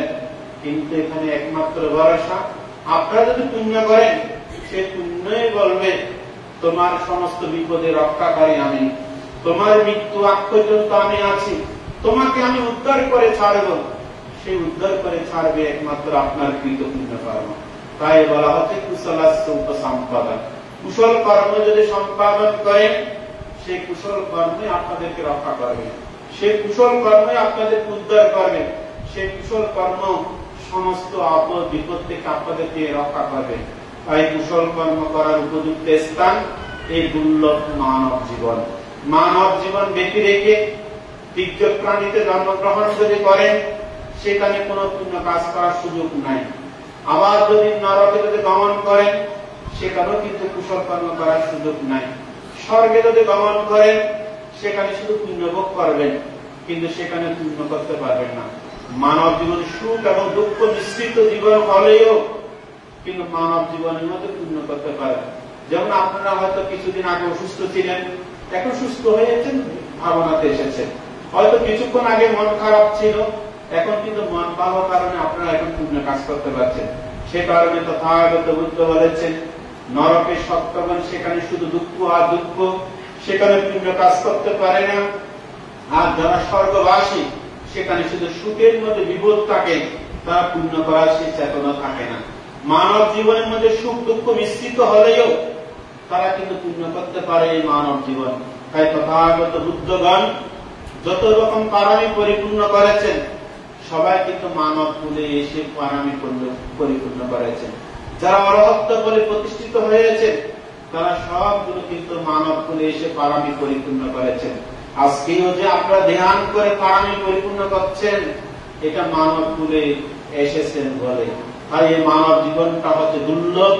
এই মানব জীবনের মধ্যে দিয়ে পঞ্চমারকে জয় করতে পারবেন, পঞ্চমারকে পরাভূত করতে পারবেন, পঞ্চমারকে সমূলে ধ্বংস করতে পারবেন একমাত্র এই দুর্লভ মানব জীবনে।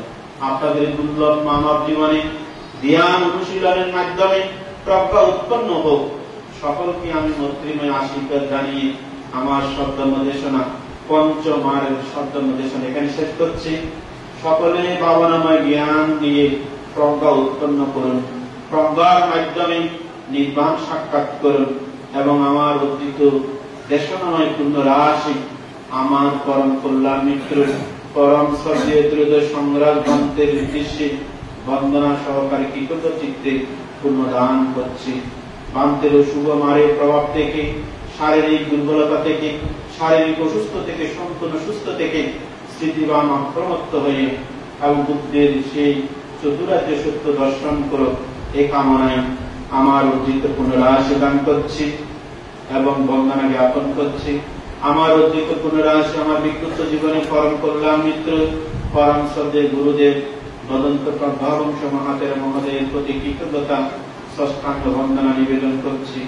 আমার অর্জিত পুনরাশি আমার এই সামান্য জীবন বিক্ষু জীবন রক্ষা করতে গিয়ে যারা আমাকে চতুর্থ দিয়েছেন, আমাকে কায়িক বাচনে মানসিক সহযোগিতা করেছেন, বিভিন্নভাবে উপকার সাধন করেছেন, অনেকে কালগত হয়েছে, তাদের পারলৌকিক শান্তি কামনায় পুনরাশি দান করছি।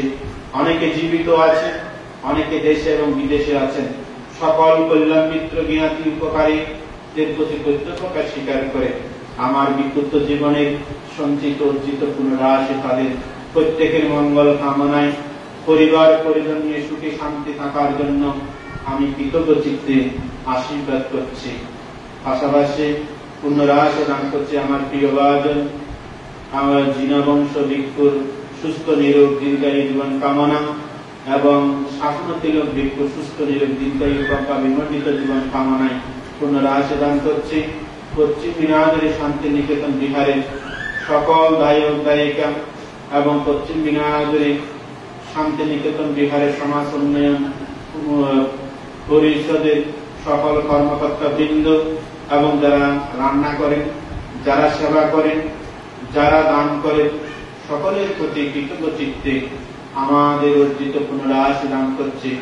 সকলে এই পুণ্য লাভ করে সুন্দর জীবনের অধিকারী হোক, অর্থবিত্ত সমৃদ্ধি হোক, পরিবারে শান্তি লাভ করুক, সকলের মধ্যে মৈত্রীভাব পোষণ হোক, প্রত্যেকের মধ্যে ধর্মীয় চেতনায় উদ্বুদ্ধ হয়ে আলোকিত জীবন লাভ করুক এবং সকলের পরিবারে সুদেবতা আশ্রিত হোক, আয়ু বন্য সুবল প্রজ্ঞার অধিকারী হোক এবং বিনায়কের গ্রাম আর উন্নত হোক, সমৃদ্ধ হোক এবং বাংলাদেশ সকল অরাজকতা দূর হয়ে বাংলাদেশের সুখ এবং শান্তি বিনির্মাণে সুন্দর একটি রাষ্ট্র প্রতিষ্ঠিত হোক এই কামনায় এবং চারি লোকপাল দেবতা সহ সকলের মহারিদ্ধি সম্পন্ন শীলবান দেবতাগণকে পুণ্যরাশি দান করছি।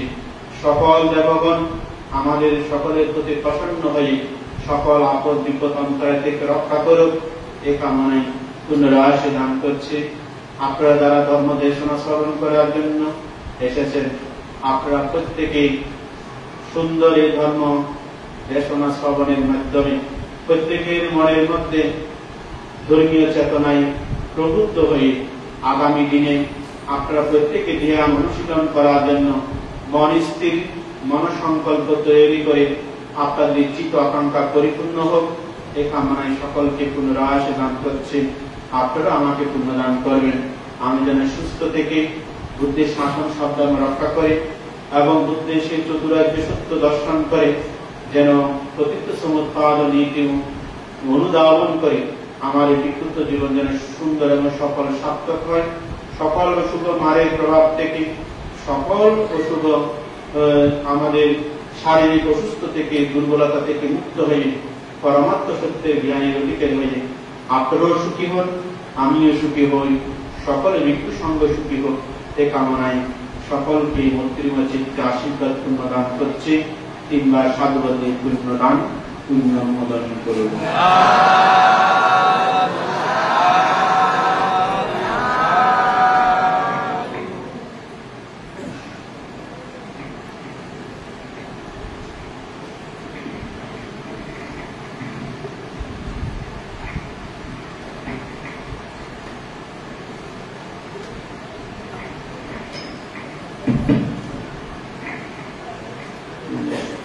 এখন পঞ্চশীল প্রার্থনা বাবু মধু বড়ুয়াকে পঞ্চশীল প্রার্থনা করার জন্য মন্ত্রীপূর্ণ আহ্বান জানাচ্ছি।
Bye.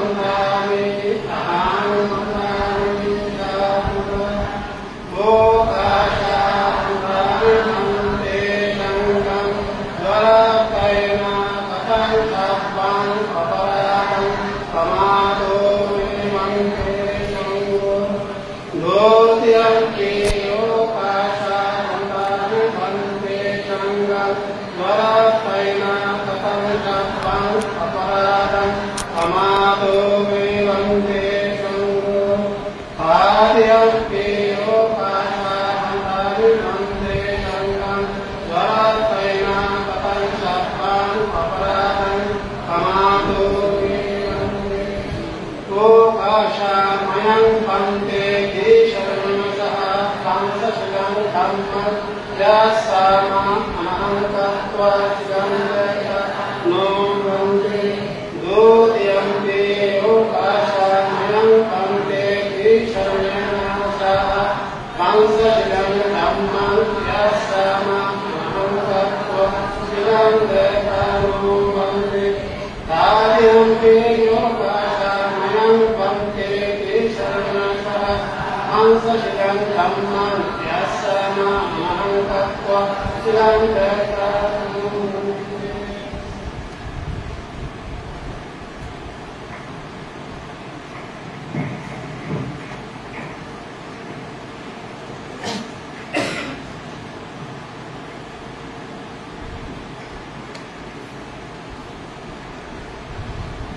Yamaham vadamitam vadita Namo tassa bhagavato arahato samma sambuddhassa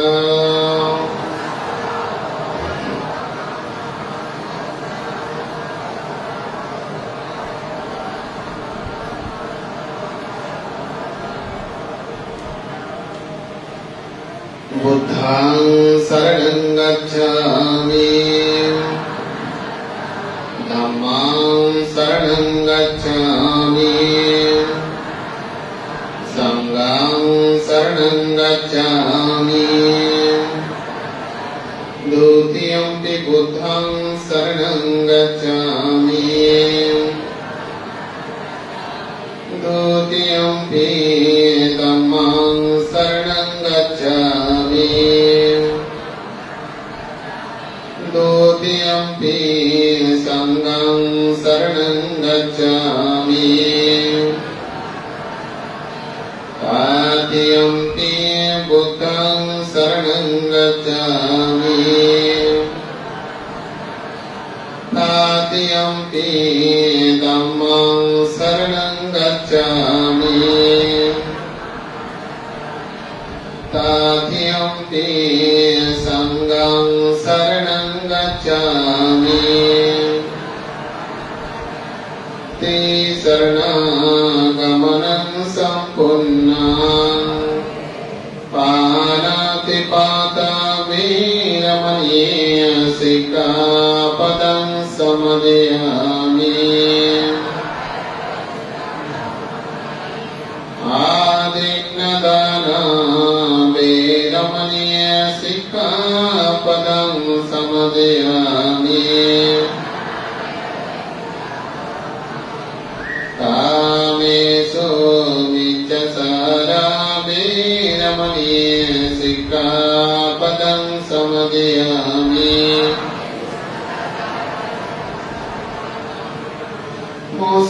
Musabada viramaniya sikkhapadam samadhiyami Shura-mirya madhyapamadakkhana viramaniya sikkhapadam samadhiyami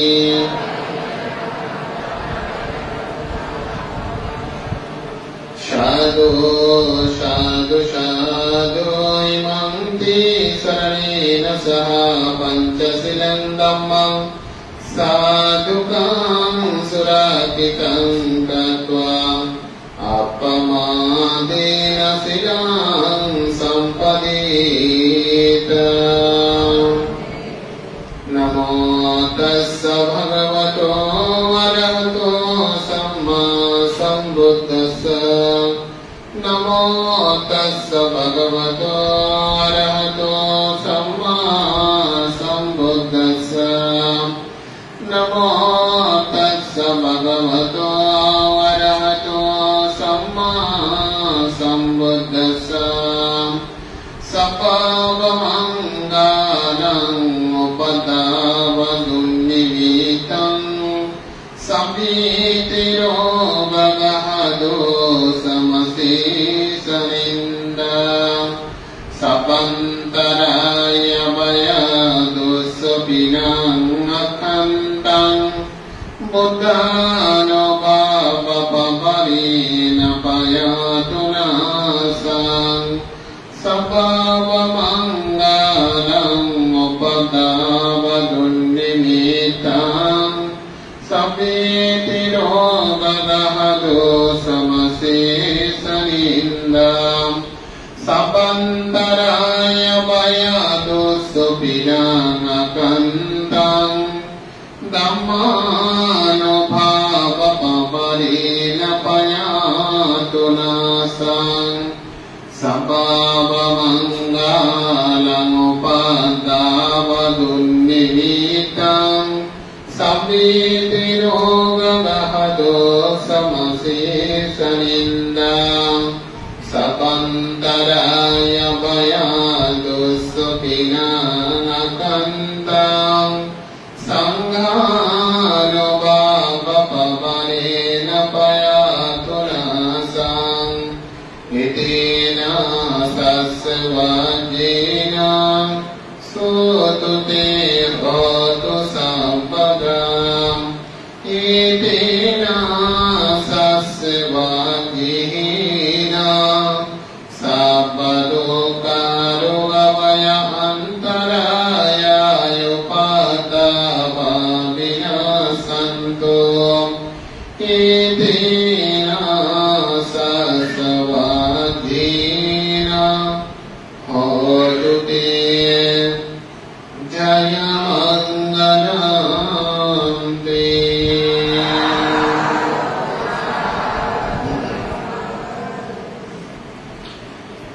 উপস্থিত বিদেশ সম্ভাবনা অনুশীলনকারী সাধক সাধিকাগণ, উপস্থিত দর্শনার্থী উপাসক উপাসিকাগণ, আজকে ভাবনার চতুর্থ দিনে যে সকল উপাসক উপাসিকা দায়ক দায়িকাগণ আমাদেরকে বিভিন্নভাবে সহযোগিতা করেছেন আহার্য দানে, আজকের এই দিনে ভাবনাকারীদের উদ্দেশ্যে সম্পূর্ণ দিনের আহার্য বাবদ শ্রদ্ধাদান দিয়ে সহযোগিতা করেছেন পশ্চিম দিনাজপুরে নিবাসী বাবু অশোক বড়ুয়ার মেয়ের জামাতা, মধ্যমাদার্সা নিবাসী বাবু নান্টু বড়ুয়া ও শ্রীমতী রুম্পা বড়ুয়ার পরিবারের পক্ষ থেকে তাদের পরিবারের সসন্তান সুখ সমৃদ্ধি এবং নিরোগ থেকে জীবন কামনায় ভাবনাকারীদের উপলক্ষ করে সম্পূর্ণ দিনের আহার্য বাবদ শ্রদ্ধাদান দিয়ে আমাদেরকে সহযোগিতা করেছেন। সকালে প্রাতরাশ দানে আমাদেরকে সহযোগিতা করেছেন পশ্চিম দিনাজপুরে নিবাসী প্রয়াত দুলাল বড়ুয়া ও ভাবনাকারী শ্রীমতী বীণা বড়ুয়ার মেয়ের জামাতা, চট্টগ্রাম শহরে অবস্থানরত বাবু রাজু বড়ুয়া ও শ্রীমতী রীতা বড়ুয়া, তাদের পারিবারিক সুখ সমৃদ্ধি নিরোগ দীর্ঘায়ী জীবন কামনায় ভাবনাকারীদের উদ্দেশ্যে সকালে প্রাতরাশ দানে অংশগ্রহণ করেছেন। প্রাতরাশ দানে আমাদেরকে আরো সহযোগিতা করেছেন আমাদের পশ্চিম দিনাজপুরে গ্রামের শিক্ষক বাবু আনন্দ মোহন বড়ুয়া ও শ্রীমতী সবিতা চৌধুরীর পরিবারের পক্ষ থেকে তাদের পারিবারিক সুখ সমৃদ্ধি নিয়োগ দীর্ঘায়ী জীবন কামনায় দুপুরে মধ্যাহ্ন ভোজন দানে আমাদেরকে সহযোগিতা করেছেন পশ্চিম দিনাজপুরে নিবাসী বাবু কুসুম বড়ুয়া ও শ্রীমতী পূরবী বড়ুয়া, তাদের পরিবারের পক্ষ থেকে তাদের পরিবারের সুখ সমৃদ্ধি নিরোগ দীর্ঘায়ী জীবন কামনায় আমাদেরকে দুপুরের মধ্যাহ্ন ভোজন দানে সহযোগিতা করেছেন। দুপুরের মধ্যাহ্ন ভোজন দানে আরো সহযোগিতা করেছেন পশ্চিম দিনাজপুরের নিবাসী বর্তমান রাঙ্গামাটি তবচরিতে অবস্থানরত আমাদের এই শান্তিনিকেতন বিহারের এই দায়ক প্রয়াত সুহাস বড়ুয়ার রূপার কন্যা শ্রীমতী সুমিত্রা বড়ুয়া এবং তারই ছেলে পদ্মই বড়ুয়ার পরিবারের পক্ষ থেকে দুপুরে মধ্যাহ্ন ভোজন দান দিয়ে পাওনাকারীদের উপলক্ষ করে দান দিয়ে সহযোগিতা করেছেন। তাদের পরিবারের সুখ সমৃদ্ধি নিরোগ দীর্ঘ জীবন কামনায় বিকালে পানীয় দান করেছেন পশ্চিম দিনাজপুরের নিবাসী বাবু আদেশ বড়ুয়ার মেয়ের জামাতা পাঁচকান নিবাসী বাবু সুমন বড়ুয়া ও শ্রীমতী চম্পা বড়ুয়ার পরিবারের পক্ষ থেকে তাদের পারিবারিক সুখ সমৃদ্ধি নিরোগ দীর্ঘ জীবন কামনায় বিকালে পানীয় দানে আরো সহযোগিতা করেছেন প্রয়াত সন্তোষ বড়ুয়া ও ভাবনাকারী শ্রীমতী রঞ্জু বড়ুয়া এবং তাদের পরিবারের পক্ষ থেকে তাদের পরিবারের সুখ সমৃদ্ধি নিরোগ দীর্ঘ জীবন কামনায় ভাবনাকারীদের উপলক্ষ করে পানীয় দান করেছেন। রাত্রে পানীয় দান করবেন পশ্চিম দিনাজপুরের নিবাসী প্রয়াত দুলাল বড়ুয়া ও ভাবনাকারী শ্রীমতী বীণা বড়ুয়ার সন্তান সন্ততির পক্ষ থেকে তাদের পরিবারের সুখ সমৃদ্ধি নিরোগ দীর্ঘ জীবন কামনায় রাত্রে পানীয় দানে অংশগ্রহণ করে আমাদেরকে সহযোগিতা করেছেন এবং আজকের আহার্য ও পানীয় দানে আমাদেরকে আরো সহযোগিতা করেছেন জামিজুরি নিবাসী ভাবনাকারী শ্রীমতী স্বপ্না বড়ুয়ার পরিবারের পক্ষ থেকে তাদের পরিবারের সুখ সমৃদ্ধি কামনায় এবং পশ্চিম দিনাজপুরের নিবাসী বাবু পিন্টু বড়ুয়ার পরিবারের পক্ষ থেকে পশ্চিম দিনাজপুরের নিবাসী সৈকত বড়ুয়ার পরিবারের পক্ষ থেকে এবং কাউখালী নিবাসী বাবু রুন্টি বড়ুয়ার পরিবারের পক্ষ থেকে তাদের পরিবারের সুখ সমৃদ্ধি নিরোগ দীর্ঘ জীবন কামনায় ভাবনাকারীদের উপলক্ষ করে দান করেছেন। তাছাড়া যে সকল উপাসক উপাসিকারা প্রতিনিয়ত ভাবনাকারীদের উপলক্ষ করে বিভিন্ন রকম আহার্য নিয়ে এসে নিজ হস্তে দাঁড়িয়ে ভাবনাকারীদের উপলক্ষ করে নিজেরা দান দেন তাদেরকেও আমরা পূর্ণদান জানাচ্ছি। তাদের পারিবারিক সুখ সমৃদ্ধি নিরোগ দীর্ঘ জীবন কামনা করছি। সাথে সাথে আমাদেরকে প্রতিবারই বলতে হয় একটি ভাবনার কোর্সের পরিচালনা করতে গিয়ে শুধু অর্থের মাধ্যমে সবকিছু পরিচালিত করা সম্ভব নয়, প্রয়োজন হয় দায়িত্ব দায়িকাদের সহযোগিতা। বিশেষ করে রান্না বান্নার কাজে আমাদের গ্রামের সকল দায়িত্ব দায়িকারা এসে প্রতিনিয়ত পরিশ্রম করে ভাবনাকারীদের উপলক্ষ করে রান্না বান্নার কাজে তারা সহযোগিতা করে যাচ্ছেন। তাদের আমরা নিরোগ দীর্ঘ জীবন কামনা করছি। তাদের সুন্দর মনোমানসিকতার কারণে আমরা ভাবনাকারীদেরকে একটু সেবা প্রদান করতে পারছি, তাদেরকে পূর্ণদান জানাচ্ছি। শুধু তাই নয়, এর পাশাপাশি অনেক উপাসক উপাসিকা যুবক যুবতীরা এসে এমনকি কৈশোর কৈশোরী গ্রামের সন্তান যারা আছে তারা সকলে এসে ভাবনাকারীদেরকে বিভিন্ন রকম সহযোগিতা করছেন, সেবা প্রদান করছেন, বিভিন্ন কাজে তারা সহযোগিতা করছেন। আমাদের এই পশ্চিম দিনাজপুরে গ্রামের দায়িত্ব দায়িকাদের মাতা পিতাদের সুন্দর মনোমানসিকতায় আমরা প্রতি বছর দিনাজপুরে শ্মশান বিহারে যেমন ভাবনার কোর্স পরিচালিত হয়, তার পাশাপাশি আমাদের এই পশ্চিম দিনাজপুরে শান্তিনিকেতন বিহারেও ভাবনার কোর্স পরিচালিত হয়।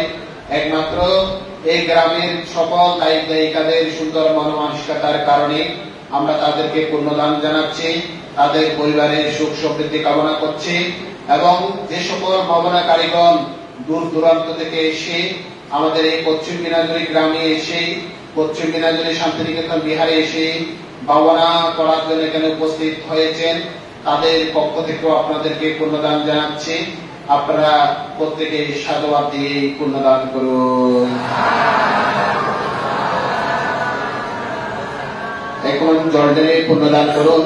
আমাদের যে সকল জ্ঞাতিগণ প্রয়াত হয়েছেন সকল কালগত জ্ঞাতির পারলৌকিক মঙ্গল কামনায়, সাথে সাথে যে সকল জ্ঞাতিগণ জীবিত রয়েছেন সকল জ্ঞাতিগণের সুস্বাস্থ্যময় জীবন কামনায়, পাশাপাশি এখানে যে সকল ভাবনাকারীগণ ভাবনায় অংশগ্রহণ করেছেন তারা তাদের সে মনোবাসনা 10 দিন পর্যন্ত যে ভাবনার কোর্সে তারা অধিষ্ঠান করেছেন তারা যাতে সুস্বাস্থ্যময় নিরোগীভাবে এই ভাবনার কোর্স সমাপ্ত করতে পারেন, এবং যে সকল উপাসক উপাসিকারা প্রতিনিয়ত বিহারে এসে ধর্ম শ্রবণ করেন আপনারাও যাতে প্রতিনিয়ত প্রতিদিন সন্ধ্যাকালীন সময়ে এসে ধর্ম শ্রবণ করতে পারেন, এবং যারা রান্না বান্নার কাজে দায়িত্ব প্রতিপালন করছেন তারাও যাতে সুস্থ থেকে আমাদেরকে সহযোগিতা করতে পারেন সেই ধারণা কামনায় আমাদেরকে যাতে রক্ষাকারী দেবতাগণ সবসময় সহায়ক হয়ে আমাদেরকে রক্ষা করেন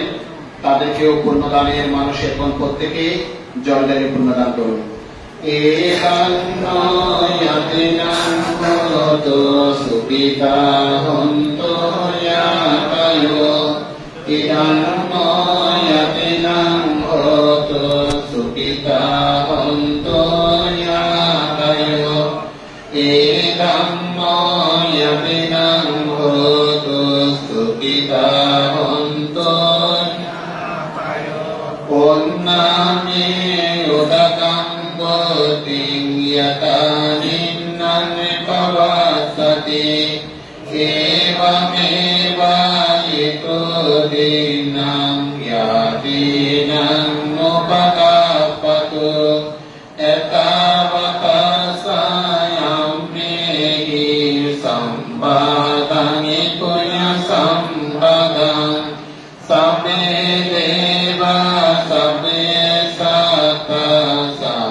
Idam mi puyang asavaka